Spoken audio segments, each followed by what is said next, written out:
Assalamualaikum warahmatullahi wabarakatuh.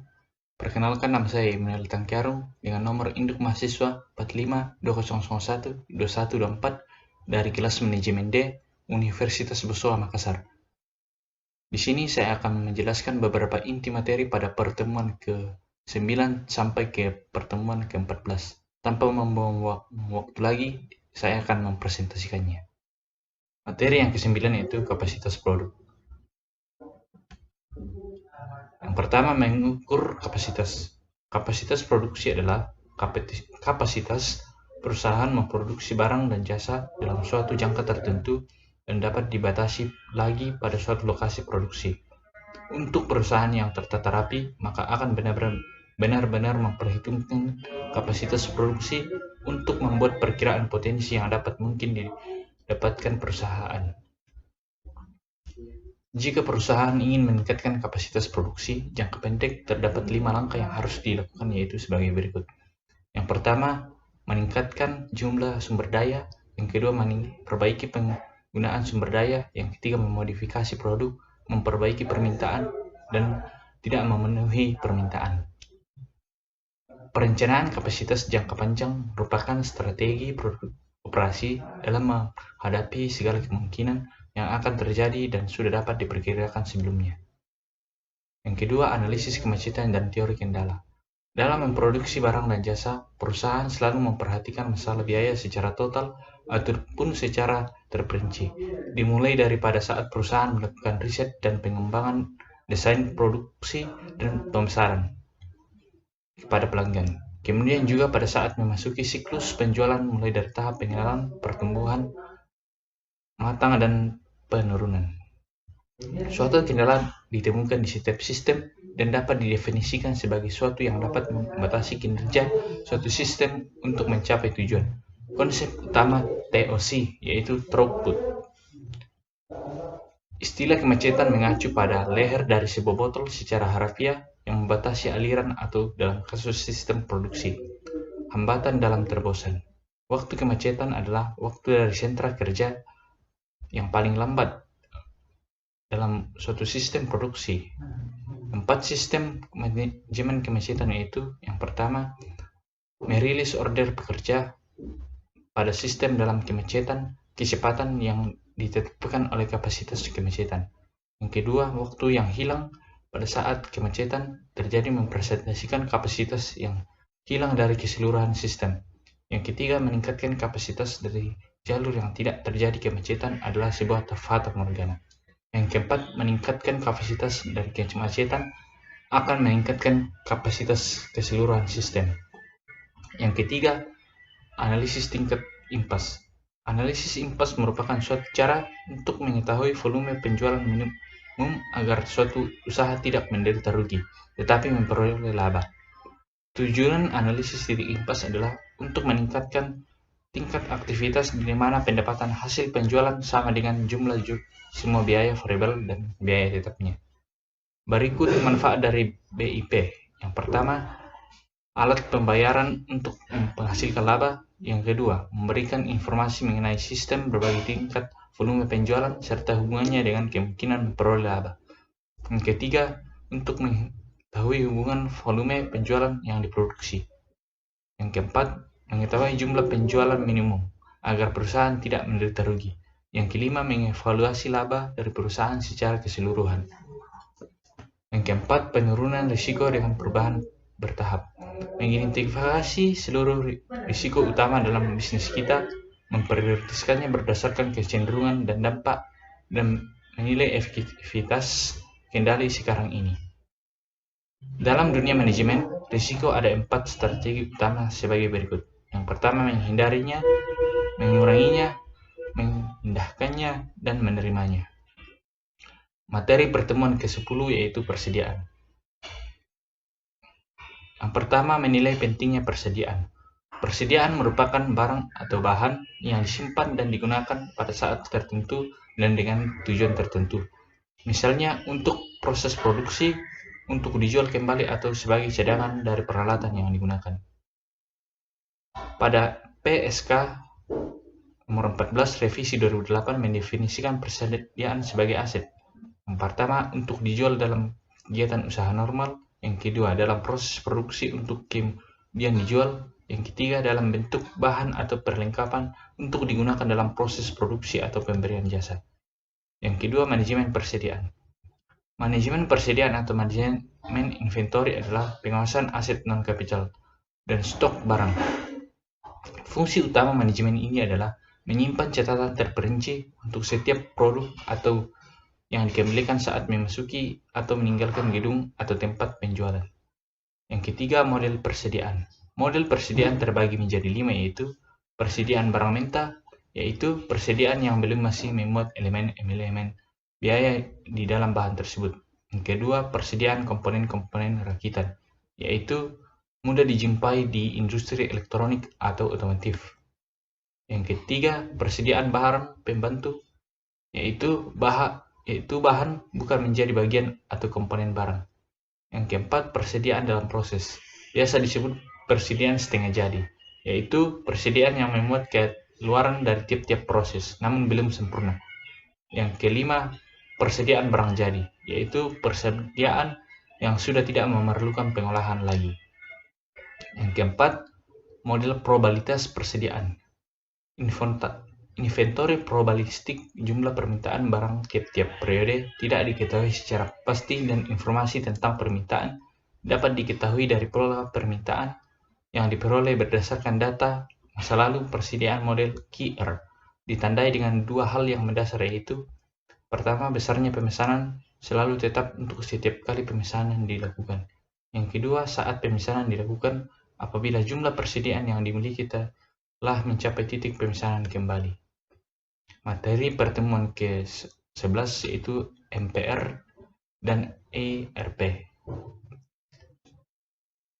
Yang pertama, permintaan dependen. Dependen demand merupakan permintaan terhadap material, parts, atau produk yang terkait langsung dengan terhadap atau diturunkan dari struktur Bill of Material atau BOM untuk produk atau untuk item tertentu. Sedangkan independent demand merupakan permintaan terhadap material, parts, atau produk yang bebas atau tidak terkait langsung dengan struktur Bill of Material untuk produk akhir. Yang kedua, mendeteksi struktur MPR. Pesanan produk menjadi dasar untuk membuat skandal produksi master yang memberikan gambaran tentang jumlah item yang diproduksi selama periode waktu tertentu. Jadi, MPR berdasarkan peramalan kebutuhan peralatan yang diperlukan dan merupakan proses alokasi untuk mengadakan jumlah peralatan yang diinginkan. Yang ketiga, teknik pengukuran lot. Ukuran lot merupakan suatu teknik yang digunakan untuk menentukan ukuran kualitas pemesanan. Umumnya permasalahan penentuan ukuran lot produksi memiliki asumsi bahwa bersifat kontinu terhadap waktu, padahal kondisi pasar berubah dengan sangat cepat. Yang keempat, perluasan MPR. ERP berkembang jadi Manufacturing Requisition Planning, di mana MPR 2 sendiri dapat hasil evaluasi dari Material Requirement Planning yang berkembang sebelumnya. Sistem ERP secara modular biasanya menangani proses manufaktur, logistik, distribusi persediaan, pengaspalan, inventory, dan akunting perusahaan. Yang kelima, perencanaan ERP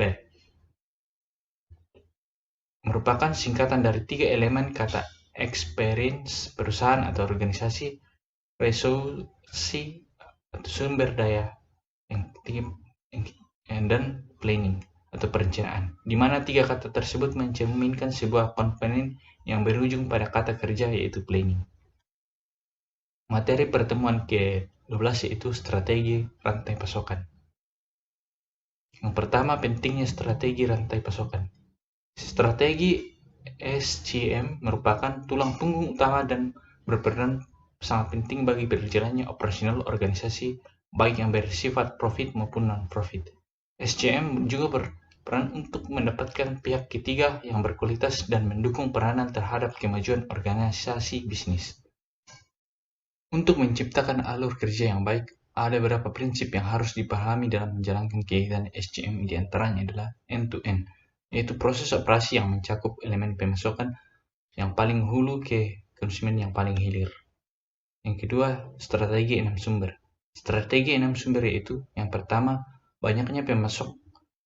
Strategi ini satu pemasok melawan lainnya dan menempatkan penekanan pada pencapaian permintaan pembeli atau pemasok. Yang kedua, strategi sedikit pemasok.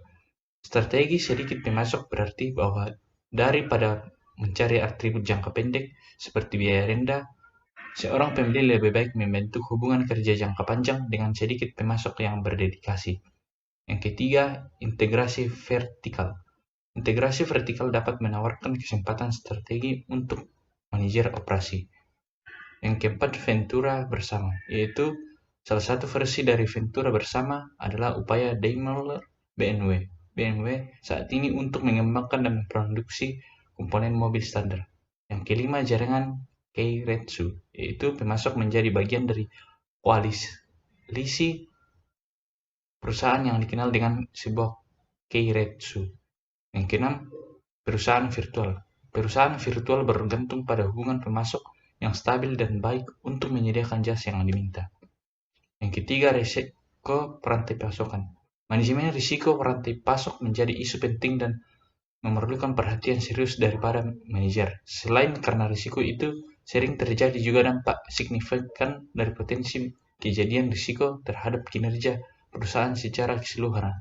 Setiap proses aktivitas rantai pasok berpotensi menghadapi risiko. Beberapa contoh risiko pasok antara lain kekurangan bahan baku, kegagalan pemasok, meningkatkan harga barang, kerusakan mesin, dan lain-lain. Yang keempat, basis persediaan. Persediaan yang dimiliki perusahaan terbagi menjadi 5, yaitu yang pertama, bahan baku, yaitu material yang akan dipakai untuk memproduksi barang jadi. Yang kedua, perlengkapan pabrik, yaitu semua barang yang berfungsi melancarkan proses produksi. Yang ketiga, bahan penolok pabrik, yaitu meliputi barang dan bahan yang menjadi bagian proses produksi yang nilainya kecil.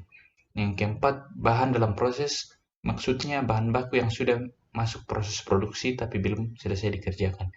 Yang kelima, barang jadi, yaitu semua barang yang siap dijual kepada konsumen. Yang kelima, manajemen logistik. Manajemen logistik adalah salah satu komponen penting dalam manajemen rantai pasok atau supply chain management yang digunakan untuk memenuhi permintaan pelanggan melalui perencanaan.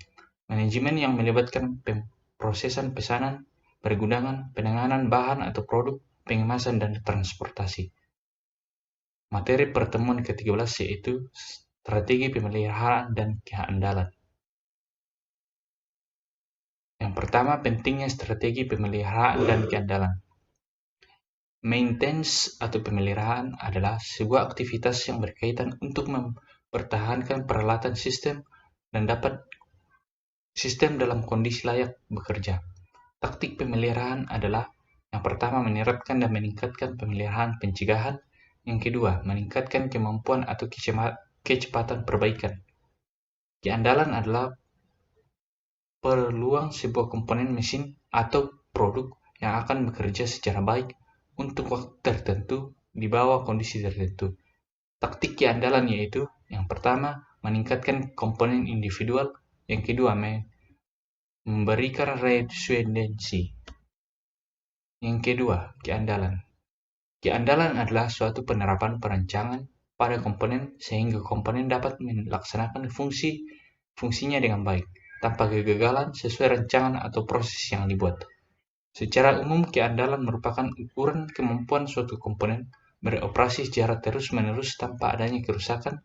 Tindakan perawatan pencegahan yang dilakukan dapat meningkatkan keandalan sistem. Yang ketiga, pemeliharaan. Kegiatan pemeliharaan dilakukan untuk merawat ataupun memperbaiki peralatan perusahaan agar dapat melaksanakan produksi dengan efektivitas dan efisiensi sesuai dengan pemesanan yang telah direncanakan dengan hasil produk yang berkualitas. Yang keempat, total pemeliharaan produktif. Total Productive Maintenance atau disingkat dengan TPM adalah suatu sistem yang digunakan untuk memelihara dan meningkatkan kualitas produksi melalui perawatan, perlengkapan, dan peralatan kerja. TPM ini adalah untuk memastikan semua perlengkapan dan peralatan produksi beroperasi dalam kondisi terbaik sehingga menghindari terjadinya kerusakan ataupun keterlambatan dalam proses produksi. Materi pertemuan ke-14 yaitu penjadwalan pekerjaan. Yang pertama, penentuan jadwal jangka pendek. Penjadwalan jangka pendek menerjemahkan keputusan kapasitas perencanaan agregat serta jadwal induk ke dalam urutan pekerjaan dan penugasan tertentu atas karyawan, material, dan permesinan. Isu penjadwalan barang dan jasa dalam jangka pendek yaitu memenuhi permintaan karyawan dan peralatan tertentu dalam basis harian atau jam. Yang kedua, penentuan kapital. Standar operasional prosedur atau SOP adalah sistem yang disusun untuk memudahkan, merapikan, dan menertibkan pekerjaan tersebut. SOP hadir dalam bentuk dokumen yang berkaitan dengan prosedur. Yang ketiga, pengurutan pekerjaan. Kriteria pengurutan sebagai berikut. Yang pertama, minimize completion time, yaitu kriteria evaluasi dalam menentukan rata-rata waktu yang dibutuhkan dalam menyelesaikan pekerjaan. Yang kedua, maximize Ultimation evaluasi yang bertujuan untuk menghitung persen dari fasilitas waktu yang digunakan. Yang ketiga, miss work in process untuk meminimalkan persediaan barang dalam proses produksi. Yang keempat, penentuan jadwal kapasitas. Manfaat penjadwalan adalah sebagai berikut. Yang pertama, dengan sliding yang efektif. Perusahaan menggunakan asetnya dengan efektif dan menghasilkan kapasitas modal yang diinvestasikan menjadi lebih besar. Yang kedua, scale holding, menambah kapasitas dan fleksibilitas yang terkait memberikan waktu pengiriman yang lebih cepat. Yang ketiga, keuntungan. Dari bagusnya penjadwal adalah keunggulan kompetitif dengan pengiriman yang bisa diandalkan. Demikianlah pemaparan dari saya. Jika ada tutur kata yang kurang berkenan di hati, mohon dimaafkan. Sekian dan terima kasih.